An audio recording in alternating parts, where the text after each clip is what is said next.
Higit isang buwan bago ang Bilang Pilipino 2025, puspusan pa rin ang pangampanya ng mga tumatakbong senador. Nasa frontline ng balitang yan si Laila Pangilinan. Nakiisa sa pagdiriwang ng Women's Month sa tagigang isang pambato ng administrasyon na si Senator Francis Tolentino. Kinilala niya ang mahalagang ambag ng mga kababaihan sa patuloy na pag-unlad ng bansa. Kaya patuloy niya raw isusulong ang mga batas para sa kanilang kapakanan.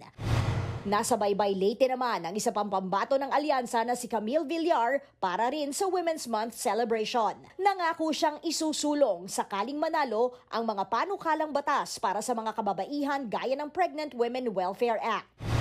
Ang kanilang kaalyado na si Senator Pia Cayetano bumisita naman sa Borongan, Eastern Samar. Bilang isang ina, isusulong niya raw ang kalusugan at edukasyon para sa kababaihan. Nagtungo naman sa Romblon ang isa pang manok ng alyansa na si Ping Lacson. Buo raw ang suporta niya sa ikauunlad ng ekonomiya, kabuhayan at turismo sa lugar. Magkasama namang nag-ikot sa North Caloocan sina TV host Willie Revillame at Senator Bongo. Kahit parehong nasa top 10 ng mga survey, hindi raw sila papakampante. Pagseserbisyo pa rin daw sa taong bayan ang kanilang prioridad, partikular sa kalusugan.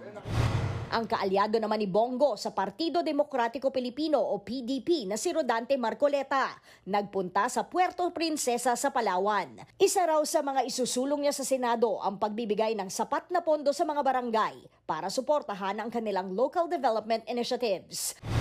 Bumisita naman sa isang warehouse ng National Food Authority o NFA si dating Senador Kiko Pangilinan. Kasabay nito ang panawagan sa gobyerno na payagan ng NFA na ilabas ang mga sobrang stock ng bigas para makatulong sa pagbaba ng presyo ng bigas.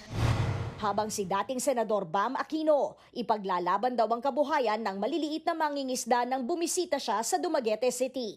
Handa raw siyang kausapin ang mga may-ari ng commercial fishing companies para bigyan ng espasyo sa industriya ang mga lokal na mangingisda. Nagbabalita mula sa Frontline, Laila Pangilinan, News 5. Mga kapatid, Julius Babaw po. Iba na ang may alam at may pakialam sa panahon ngayon. Para sa frontline ng mga balita, mag-follow at mag-subscribe sa social media pages ng News 5.